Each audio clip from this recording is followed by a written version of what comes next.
But you just said that there were certain elements that were not present in chapter one of your marriage. The honesty, the transparent communication. Are those elements that were never in the relationship, even when y'all were dating and engaged, or are those things that were once there and maybe you all strayed away from them? You know what? I'm gonna be 100% honest. I think we had issues before, meaning now that I know my husband, I definitely don't feel like he had a honest take on what marriage is. And I feel like I was trying to make up from my home life. You know what I'm saying? I didn't even know I was trying until I looked up. And I'll give you an example. It's kind of funny, but I wanted us to like sit at a table and eat because this is my second marriage. Oh my God. So like the Brady Bunch. That's and how I all grew up. those I grew little up sitting at the shows, table, the so I Cosby get Show. Mhm. Everybody's so happy. That's really no. That is not what's really happening. So I was probably trying to force him into a picture of what I had, and I don't think he really had a picture. You know what I'm saying? So that's how I feel about it. We didn't have a foundation. So it's funny that you say that, right? Because my husband is the let's sit at the table and eat dinner, and I'm the heathen that eats on the couch, right? So like faithfully, he eats every meal at the table, and I eat every meal on the couch, which is how I was raised, and which is how he was raised. They had dinner every night together as a family, whereas in my family, you know, every man for themselves. My mom turn off that stove, you come with your plate, the couch, Right. or you go to your room. So I think that when we talk about those elements that are present in a marriage, we talk about communication, we talk about, you know, all these things, like these are all things that we need to be thinking and talking about in the beginnings, prior to getting married. You know, like, are we gonna be the family that eats every dinner together, or are we gonna be the TV dinners in front of the TV type family? Like, what does our idea of a family look like, and how can we build that? And you talk about like, you know, honesty and, well, I don't even remember his honesty, but in your marriage, and I specifically remember when me and my husband was dating, and he said to me, we had like these like defining moments that had happened that like we both remember, and he said to me like, I don't do liars. Like, I don't do liars. Like, I value honesty, 100% honesty. And I was like, oh. Okay then. Okay. All right. I was like, well, I value honesty too. So like hearing him like communicate that up front, and what he was giving me was a boundary early on that he does not do lying. Period. Until this day, that is like one of his pet peeves. Like anyone that like lies to him, he's just like, I hate liars. But that helped me because like I was a liar, right? Like, but not like a liar that like you hide those Amazon boxes. Like you don't think that omission is lying, but it's lying. You don't think that not being fully transparent or fully forthcoming is lying, but it is. And him setting that boundary early on, and us having some, test cases, right? Test cases that we could work off of and get some feedback on helped me to realize like what that looks like for him. So, okay, complete honesty. So I'm not gonna tell you that I left the house knowing that I'm still in the shower and not leaving, right? I'm not gonna tell you that I'm on my way home and me and my homegirl just sat down at the bar. That's not what happened. Sorry. And like through those experiences, it helped me learn what his boundary is, and it helped me develop out of being a liar and understanding what total honesty looks like, feels like, and that helped us build our communication. So when something's not like sitting right with me, or I didn't appreciate something, I can say instead of, okay, I don't like that. I don't like that. Or I'm not cool with that. So let's talk about it, or let's not talk about it. I'm gonna go in a little handy dandy corner, think about it, and then we talk about it. But I love that you asked that question, Teresa. It just brought those things to mind. Well, sorry. Off of that note, I have two things from that. I remember sitting in the counselor's office. I have to remind this about my husband. You can edit it out. Right. And he had, told me lies because the adultery. And I had brought it back up to him in front of the counselor. And he was like, I was just telling you that just to tell you that. And I remember the counselor saying, no, words matter. You can't just say things and expect the other person not to react to it. Right. And I think that was my first lesson in boundaries. That was my boundary. Like, it doesn't matter what the lie was. You know what I'm saying? Not even that, but I don't want you to tell me you like my dress, but you don't. Right. Or you don't like the way I sing, because that's in my book too about my singing. If you don't, that's fine too, but I need that honesty to survive, period. So I thought what was good about what you said was that expectations, I don't think I talked about that.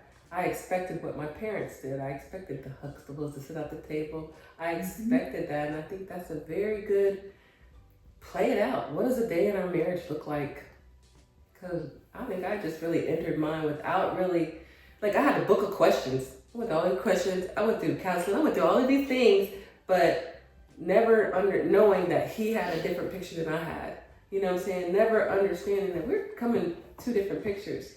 And sometimes, like you said, I think the lying thing is like, it's more like, this is who I think I am. You know what I'm saying? yeah. Like you said, I think I'm the person who said I'm 15 minutes, but I'm really 34 minutes out. You know what I'm saying? Like, I think it's not, you don't think about it as lying, but it is. Like you said, I always say, I'm on my way and put my shoes on. You know what I'm saying? So I those are two good, very good points that I think I'm glad you brought up and asked, because I think when you have that level of transparency, you kind of go in with a level of expectation. No, we're gonna have dinner together. No, I think we should do this. But No, you know what's interesting to me though?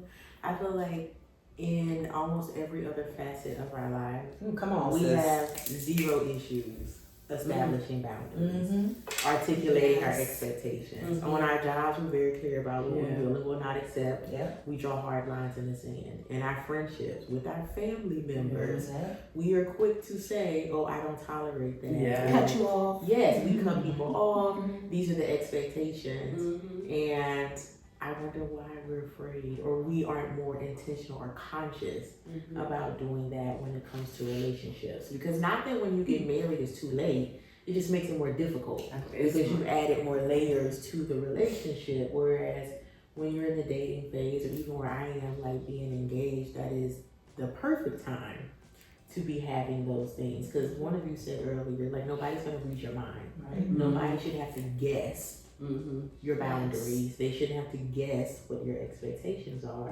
Sometimes people can't meet what you don't articulate. In another therapy moment, my therapist says, how we said, oh, we want to eat at the table together. We want our partner to do this and that. That's called you're romanticizing this other person, and they're not even that. Not at all. Like we're not even letting them be themselves. I think it's fair. Me and my husband talked about that before.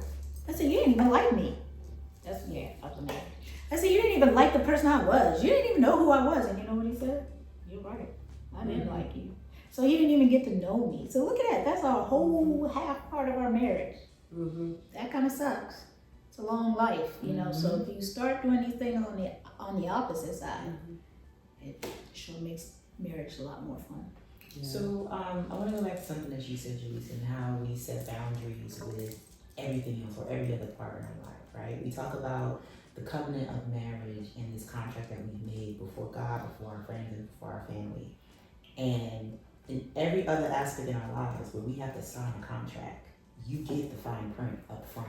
Okay? You get the details of that contract up front that you can read and ask questions. And we do not do that. And Okay? We don't, as old married folk. Mm. We don't teach the newly married folk. We don't pass that down to our children. That kind of goes with what I'm sorry Mhm. what you said earlier, that the wedding vows. Mhm. We don't remember that. I mean, I'm gonna be honest. I didn't pay that. You know, at the moment you're saying it and it sounds all good, but Mhm. do we remember that? No, nobody Right. remembers. So what you said the words. Mm-hmm. But did you really did you read the fine print or did you just Right. think I acknowledged and move on? Because it was too long. I acknowledge. And I think that those people who have been married for 15, 20, 35 years, who've been through the gambit of relationships, ups and downs, like, it is our duty to share these stories and these anecdotes with those who are about to get married, who are dating, who are doing these things, because there's a lot of fine print for marriage. And I think that you touched on it very well. My marriage is not going to be your marriage, but you can still learn from my experiences and build your marriage and build your life together. And same thing, vice versa. There are some things that I am down for that may not rock for you ladies, and there's some things that you are down for that may not rock. But the more information you have, the better informed you are to make good decisions for your marriage. And that's the perfect thing about God. He's the hierarchy. He did not say your marriage had to be a special way. You know, the adultery thing is in the 10 Commandments. We all get that. Mm-hmm. But other than that, you can do whatever you want in your marriage. You know what I'm saying? As long as you have that foundation of Christianity, of God, you can do anything you want. Your sex life doesn't have to be boring. That's open, as long as it's, you know, clean to the Bible, not some wild stuff. I don't get into that, but I'm just keeping it real. I don't want nobody to quote me with no craziness. I mean, but, you said open, sis. right, that's why I better clean that up. I don't mean open.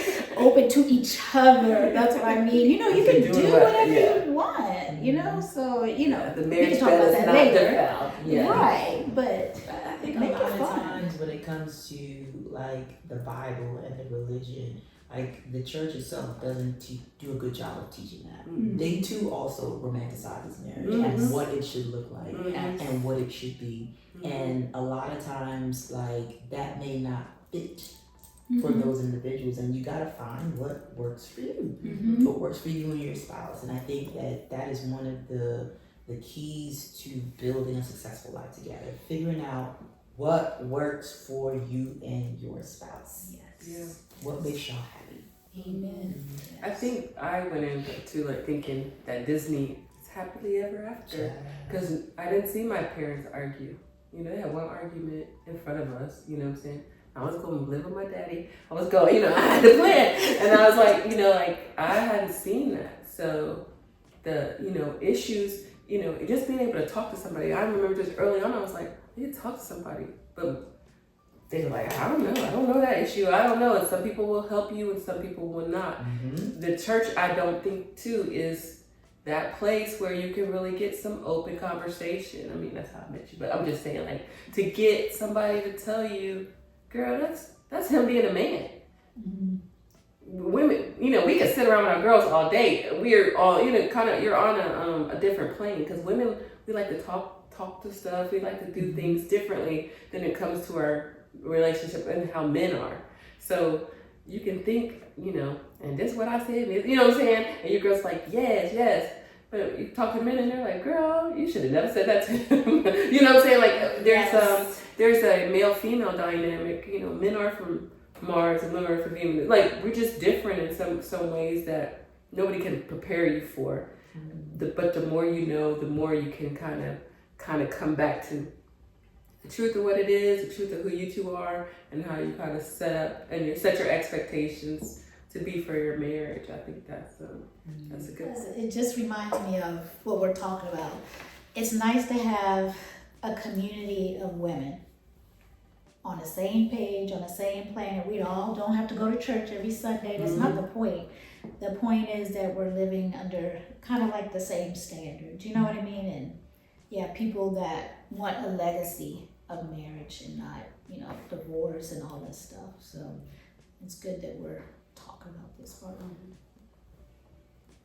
So I wanted to touch on something that you mentioned. Not to keep this going. I know if you want to cut it. No, this is good. But so you said that your parents never argued in front of you, Mm-hmm. and I think that is a profound statement. In that, once again, if your parents don't argue in front of you, how do you know how to respond to an argument? That's right. Right? At home, when we build these families, especially when we have children. Now I'm about to go on a whole nother. Mm-hmm. It's fine, because Keep I going. can cut, yeah, it's fine. Especially when we have children, that's your first school. That's your kid's first school.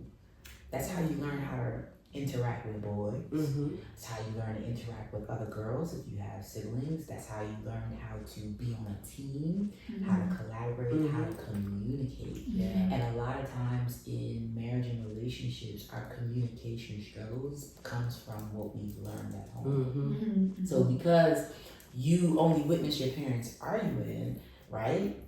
You don't really know like what a bad argument looks like, what a good argument looks like, what it looks like when two people are arguing but they're still communicating effectively. Mm-hmm. And that was one of the many things that I learned as me and my husband grew in our marriage, right? Like I talked about communication earlier, and it's just like how we communicate, especially when we are arguing, right? Mm-hmm. So we have boundaries.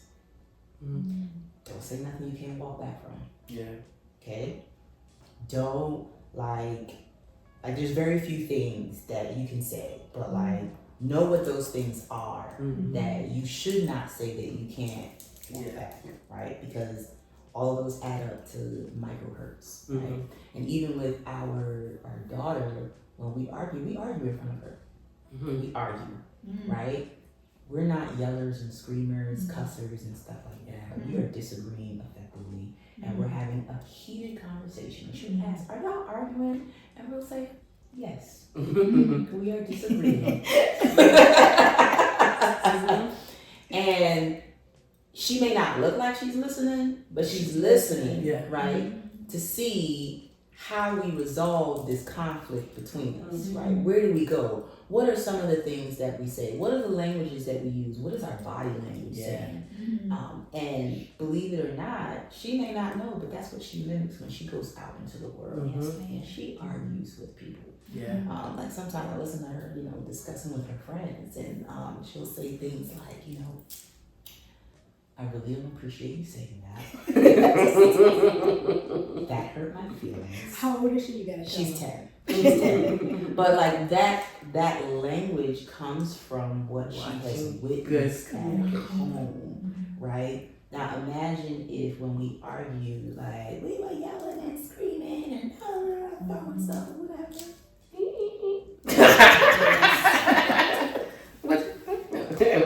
When she argues, because she will experience conflict and arguments and stuff, that's how she's gonna act. And when she gets older and she gets married to her spouse, that is how she will argue. That is how she will enter into the conversation in the only place that she knows, and that can cause cracks and breakdowns in marriage. Yes. I think that is wonderful, because that is a very good point. I mean, I wasn't prepared, and it took, I wanted to withdraw. Anytime a disagreement came out, I was like, okay, it's over. And I would just withdraw. You know what I'm saying? Versus seeing the walking it through, seeing the expression of your own feelings and leaving room for theirs, and then coming to an agreement and closing out, in love and not in war. Thank you for watching. See you soon.